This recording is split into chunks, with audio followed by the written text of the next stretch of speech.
Good morning, good morning, good morning. I am Tim at Vince, and I would like to go over the Alaankwa mod. The mod is well documented on its GitHub and uh, on the README on GitHub, but I don't believe that it's easy to read through. One user on the Star Wars Discord, Star Wars LU Discord, mentioned it as a kitchen sink mod. It includes everything except the kitchen sink, and I believe that is somewhat true. So what I'd like to do is make a quick video. I don't like editing or anything like that, so this will be a one-shot video, but I'd like to cover some features of the Alaankwa mod and what you would gain by installing it. This mod works for LU, Star Wars LU, GIC, Mayhem 2, Star Wars Mayhem 2, in Mayhem 3, Mayhem 3 Rebalanced, Star Wars Mayhem 3. It basically works across the board except for Farnham's Legend and the vanilla X3. So, anyway, without further ado, let's jump in. I have a saved game here that I'm loading to demonstrate. It is a Alaankwa Corsairs game start, which is a unique game start introduced by the Alaankwa mod that gives you a TL to start with that counts as a mothership or a carrier. However, you cannot buy ships at shipyards. You have to scan ships and unlock the blueprints to build them yourself from your mothership, and then later on the player headquarters. And so if there are any differences in the video between that and a normal playthrough, I'll point them out as we go along. Now, as you can see, just a normal start. I've got a Sith ship here. One of the things that I have enabled for my mod, for my gameplay, that is disabled by default. Oh, I'm in a wing, I believe. Yes. So it's gonna take over. Leave wing.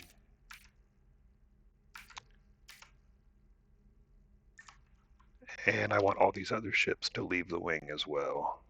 I've been playing a lot of X4 lately, so my hotkeys are going to be a little slow here as I figure things out again. There we go. So one thing you can notice is if I roll my ship, it'll start to rotate back so that it is a level relative to the gate network. That is disabled by default in the mod. You can enable it by going into your X3 Terran Conflict install folder, the add-on folder, the T folder, and then there's a file called 9979-L044.xml. That is the configuration file for Alaankwa, and you can enable or disable almost everything in the mod.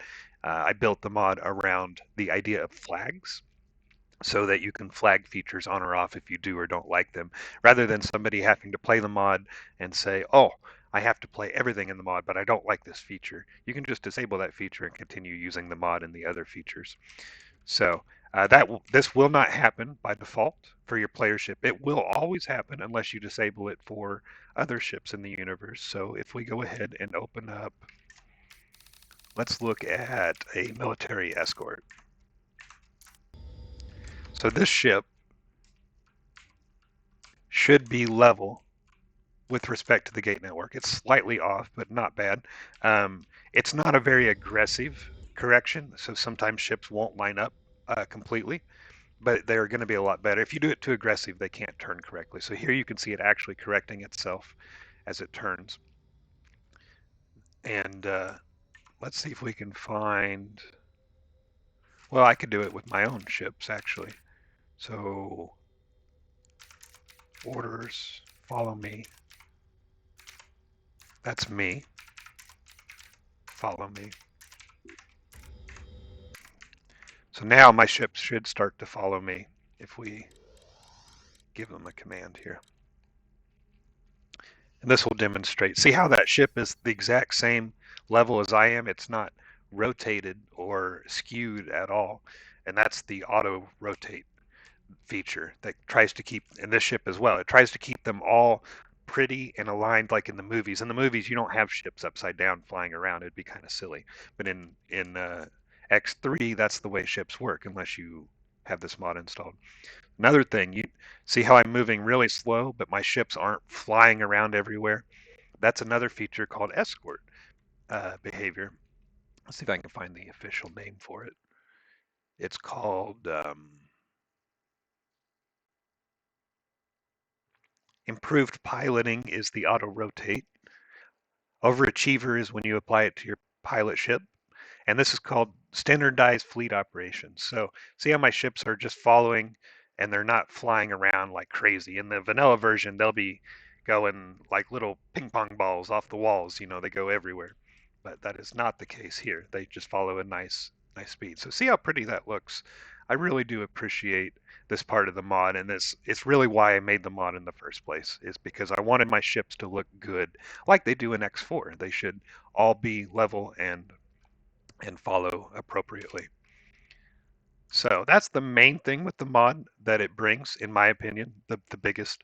Another thing is class rotation variables have been increased. So I don't think that ships turn real well in vanilla in any of the mods, LU or Star Wars LU or any of that.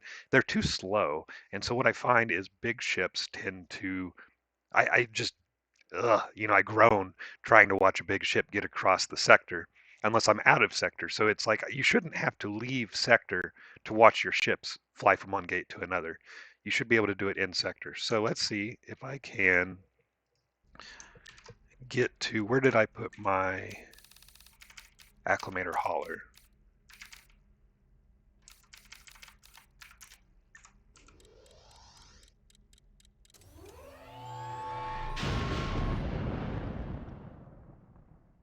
I would like to demonstrate this to you. So now I'm in a TL ship, as you can see. It's quite big, but see how quickly it's turning? It may look slow because it's a giant ship, but this is actually significantly improved over the vanilla version. And so if I were to go back to my ship, and I were to back up, let's say, and tell this acclimator hauler, hey, follow me.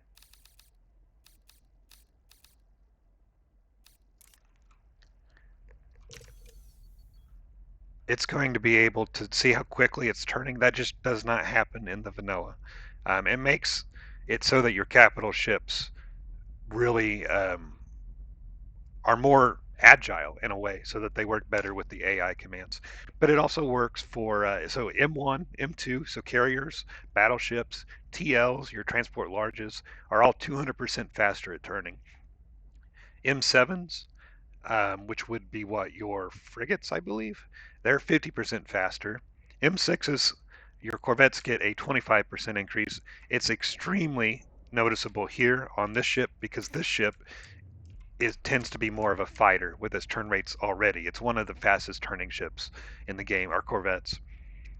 M3 gets a your big fighters get 40% increase in turning, and your M4s, your medium fighters, get a 25% increase. That helps them go with their attack subroutines. It works a little bit better with the AI.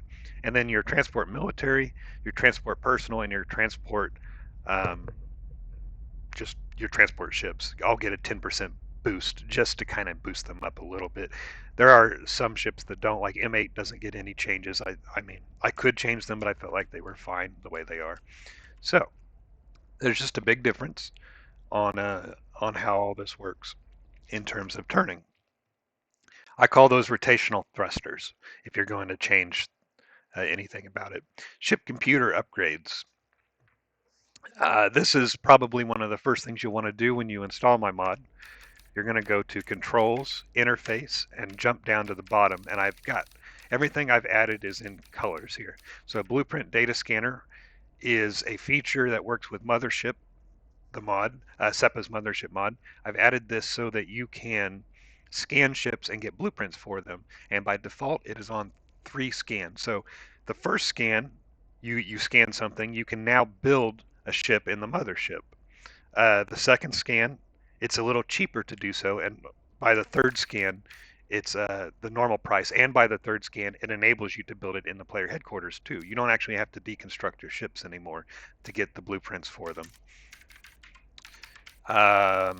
And there's a whole bunch behind that. Maybe we could show that to you at some point, but that follows the Mayhem 2 version of the data scanner. personal journal is not marked, so let's add it. I don't want to do that. Let's add you to B. That's fine. Satellite monitoring. So the personal journal is added so that you can add entries. So like, hello world. Now I've got this hello world entry that I can modify, delete. And I really added this so that we can add quest and missions to the game at a later point if we would like to. You can just, modders can send them to the personal journal and the player will always have their missions here and everything they need to track instead of having to use this missions and message log, and then I don't have any missions here for you to see, but it's just this missions does not work well for custom content, so that's why we have the personal journal. But you can also add notes if you want to keep track of your game.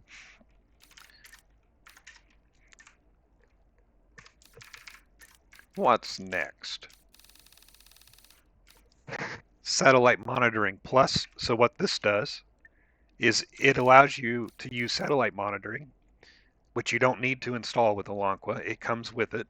So don't install the satellite monitoring unless you really want to. But this enables it to work for all player property in a sector. So satellite monitoring, originally you had to have a satellite in the sector for it to show up on satellite monitoring. And to me, if you have player property in the sector, your player's property can tell what's going on in the sector. So it should show up in satellite monitoring, even though it's not a satellite. And this is really great early game. You start sending some explorers out, you can find ships that are abandoned or wares, like these that you want to pick up. And you can even send a Reaper to pick them up without having satellites placed yet. But as soon as your ship leaves the sector, then that sector will disappear from this list. So it's more of a temporary solution, but in the long run, I think that this is a better implementation, in my opinion.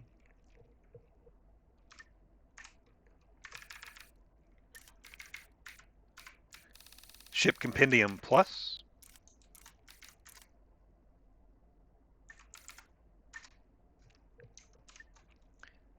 This is the Ship Compendium, except you don't have to find a ship to unlock it. This starts with all the ships in the game unlocked for you so that you can actually compare how your ship compares to other ships.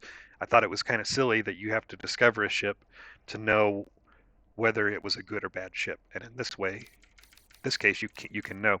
Now, you'll see some colors here. The green means I've unlocked the most efficient blueprint through the data scanner. A magenta, or magenta, or the purple will mean that I have the blueprint, but I don't have the most efficient blueprint through the data scanner, so it's more expensive to build, and it doesn't show up in the player headquarters, only in a mothership. And BP only shows what blueprints I have. That'll normally be sold only if you disable the Alaankwa mod, or if you disable the mothership feature of the mod, or if you're playing a regular game and not the Alaankwa Corsairs game start. Next up, Fanon Industrial Espionage.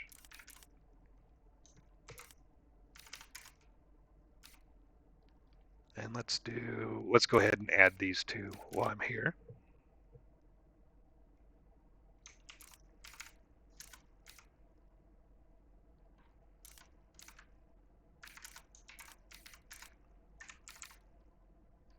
So one of the things that this mod adds is a bunch of features to Fanon Corp to make them more difficult. And in an LU, you may find that these are actually too difficult. I have trouble building factories at first because they send out killer fleets almost instantly. And you really have to build up. Some people will enjoy that. And my apologies on my voice. I have allergies going on right now. However, in Star Wars LU, I feel that they reach a pretty nice balance with everything.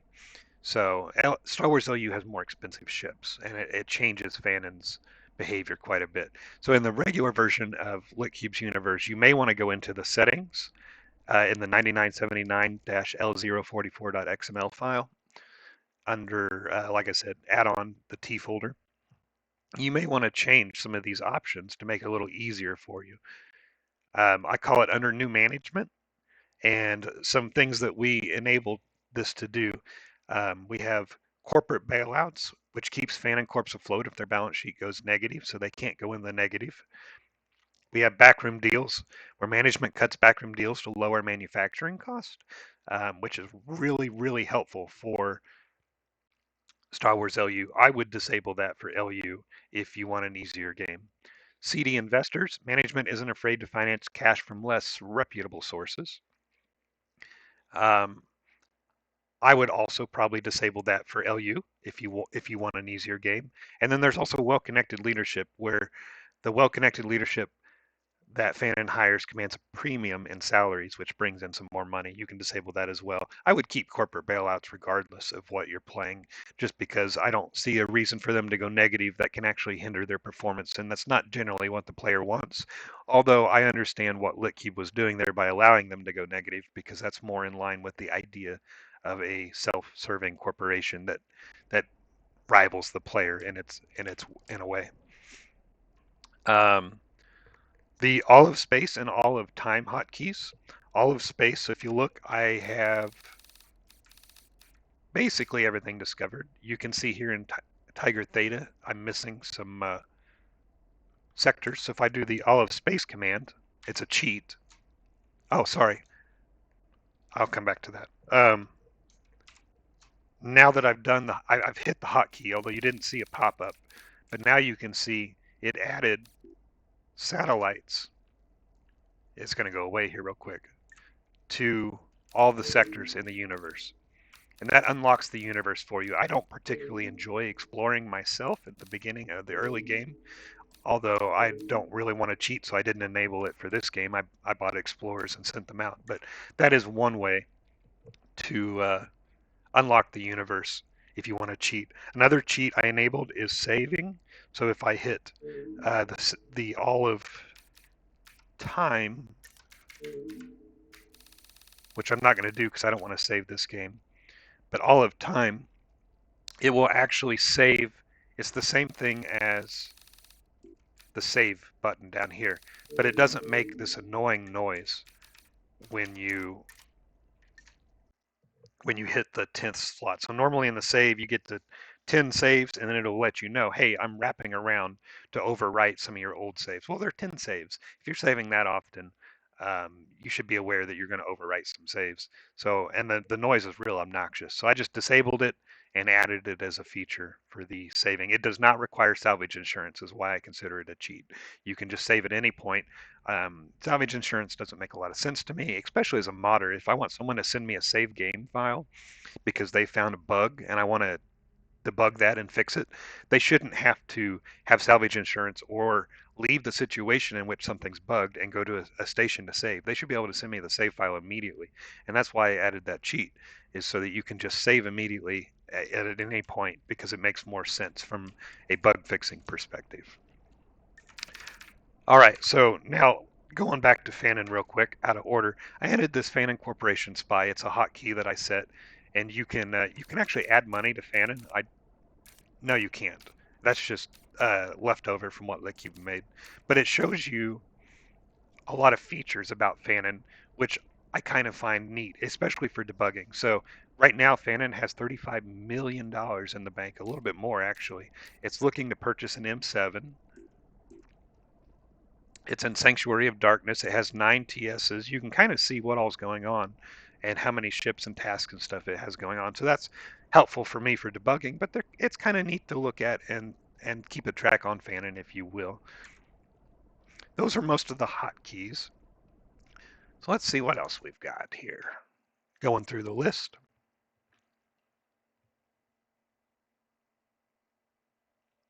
Looks like we're basically to Mothership now. Oh, top-notch recruiters. So all recruited Trademark 3 pilots are level 8.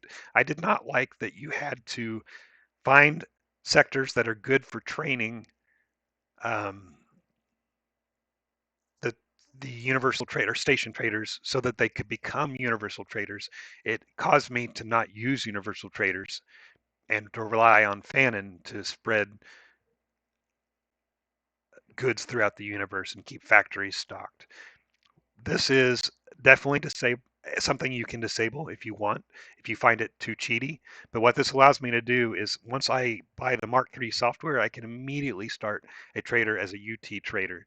Now they're not real good at level 8, don't get me wrong, but it will allow you to start the command and they can start leveling up from there as a universal trader. And let's see.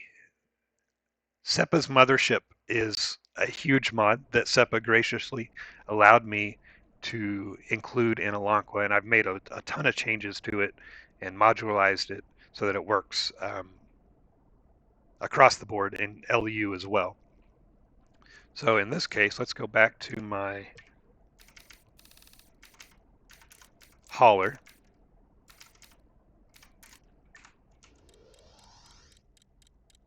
Oh, that's right, I can't do that because I'm back in a wing.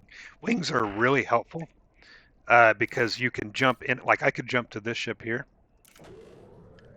and it'll still continue what it was doing beforehand, you know, so I can actually jump around ships and let them continue attacking. They won't stop their orders when you do a wing. However, they are kind of annoying in the fact that it won't let you then give custom commands to a ship because it overrides the wing command. So let's leave wing. Ship's currently in wing. Leave wing.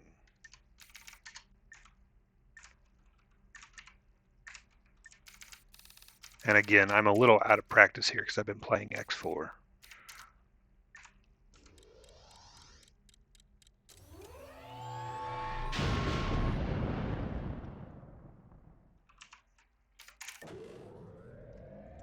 All right, so now we're in our acclimator hauler.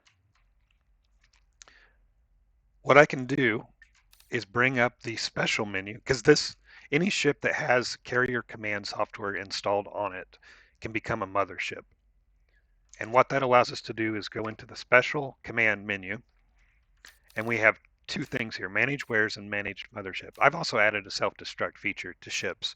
I don't know why you would use that, but it bothered me that you couldn't get rid of a ship. So now you can self-destruct. In Mayhem, in some of the Mayhem games, that makes more sense than it does in LU, in Star Wars LU or GIC. So manage wares is basically dockware manager for a mothership. It's really handy. As you can see here, I'm telling what capacities I want on lasers. I'm also telling it to buy energy cells and to buy food tech, ship components, all that jazz. And what this is doing is if I go into, let me go ahead and flesh this out a little bit better instead of just glossing over it. In the sources, you can tell something to buy or not. And then in the capacities, you can add a capacity for things like lasers, energy, and then the freight source and buy or not buy is actually in the sources folder. So this is all covered in the Litcube's universe wiki. But now it applies to ships and not just docks. Any ship with a carrier command software. So I actually have a Reaper assigned to this ship. My Reaper is here. And you can see he's in the acclimator hauler. So if I send the Reaper somewhere using my satellite monitoring plus, once you go get some wares, you'll actually see him leave the ship here. There's my Reaper, and he's going to bring the wares back. And then what I've done is I've set up these haulers here, these DA acclimator haulers. They're dock agents for the carrier instead of an actual dock. And so right now, this guy is selling weapons because I have it set in my mothership to sell all these weapons, right? So this basically is a floating dock that allows you to avoid some of Fanon's dangerous ships and their hunter killers for your factories by having a mobile dock platform. It's kind of a cool feature and one that I use quite often. Or you could buy a dock and go that route. It's really up to you. The managed mothership is the heart of SEPA's Mothership mod. You've got you can go into your hangar bay and repair ships. You can recycle ships, which gives you the most efficient possible blueprint for a ship. Or you can recycle weapons and things. And I'm building some lasers right now. But you can build lasers, missiles. You can say how many you want to build. You don't actually need factories for this. You can build them in the ship. Although I wouldn't say it's fast. Uh, it's probably faster than factories. I haven't tested, but it's great for the ships that you build and shields because, as you can see, I'm actually building some Umbaran fighters right now from a template that I've created, and it's going to take the wares on the ship, the lasers, the shields, and the missiles, and it's going to apply those to these fighters as a template when it's created, and then all of a sudden these fighters will be ready to go, and I don't actually have to stock them and say, well, take this many lasers. I've already done that, and I made an LU template, which is a feature of Litcube's universe. So yeah, I can actually produce fighters this way, and I have these DA acclimators assigned to the ship to buy the wares I need to build fighters. And so this is a really cool way before you have a player headquarters to build some ships. Um, it's crucial to the Alaankwa Corsairs game start because you can't buy ships. And so in this case, I have to scan existing ships in the universe and then build them through here until I get the player headquarters. Speaking of scanning, to scan a ship, you use the data scanner, and you need to get them below 7% shields by default. Again, that's modifiable in the 9979 T file. Below 7%, you start scanning them, and after they scan, they'll turn hostile to you, so don't destroy them. After you scan them, you then get an expensive blueprint, which allows me to build them in this mothership. And it gets cheaper to build the ship the more scans you do up until the maximum, which is by default 3. In which case, at 3 scans, then you can build them in the player headquarters too, which I don't have, or I would demonstrate that to you. So for SEPA's Mothership Mod, if you're in the 9979 T file and you want to go ahead and change some of the things. The Alaankwa Corsairs can be turned off the game start. I don't know why you would turn that off because you don't have to choose it to play, but you can. Assembly lines is the ship building speed. So each ship has how fast they can build ships and lasers. It is a function of how many Marines they can hold. So not how many Marines they have, but how many they can hold. We could change that at some point, but there's no reason to. So this can hold 20 Marines.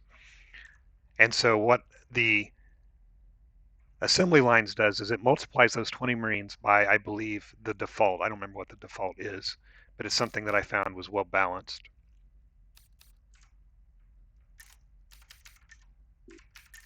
And you can see the available manpower here is 200. So it'd actually be 10 times. You've got 10 assembly lines right now.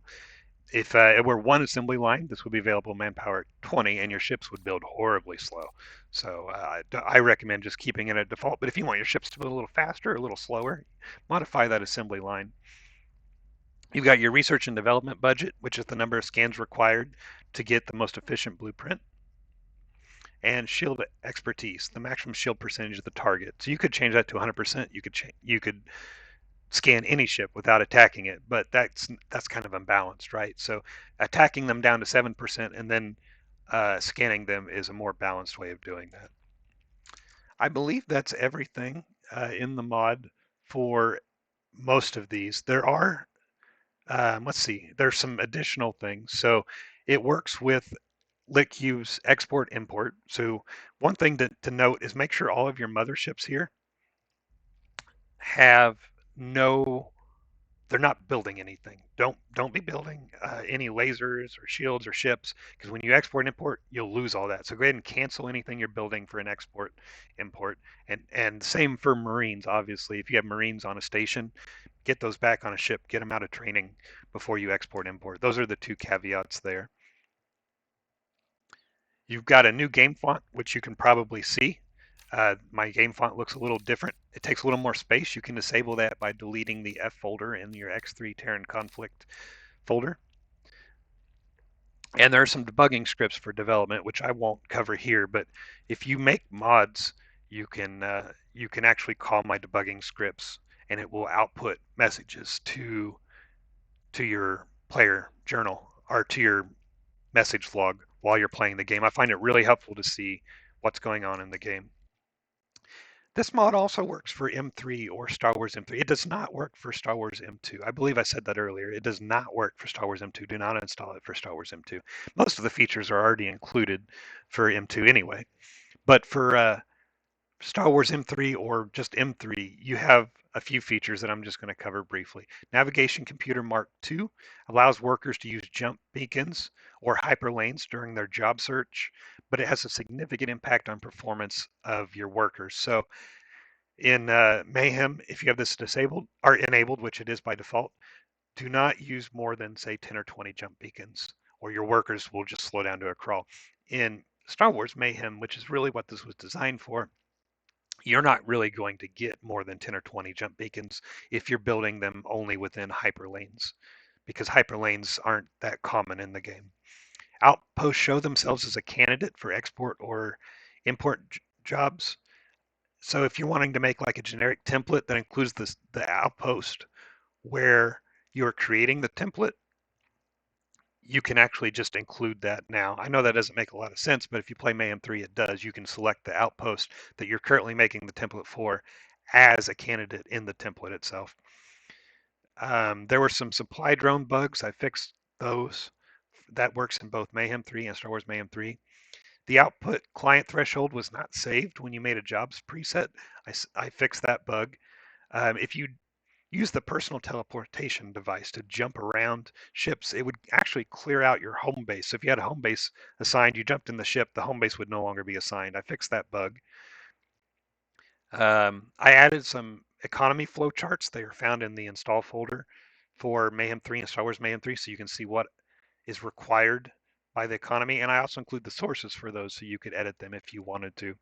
And an optional T-settings file for new players. This is more for Mayhem 3 instead of Star Wars Mayhem 3. And it allows you to use an easier start in Mayhem 3 by swapping out that T file. So there it is. That's the whole mod in a nutshell, and quite a big nutshell, but it's there. And I hope you enjoy it. I hope you install it since it works with just about everything, even Purl's ships pack now, it works with that. There's really no reason, and because you can disable everything in the mod by using the feature flags in 9979, there's no reason not to use it. It includes a reshade graphics pack presets. If you install reshade and then install my mod on top of it, you'll get what you're looking at here, where the colors are a little more vibrant. It's a very modest. I don't like a lot of reshade presets because they go extreme, and this is a very modest boost to graphical fidelity. So, but yeah, just install it, play around with it, see if you like it, and give me feedback on the Star Wars Discord. I would Star Wars LU Discord or on X3TC Reddit. I would love to hear if what you like and what you don't like, if you use it, and really that's it. Hope you have fun with it.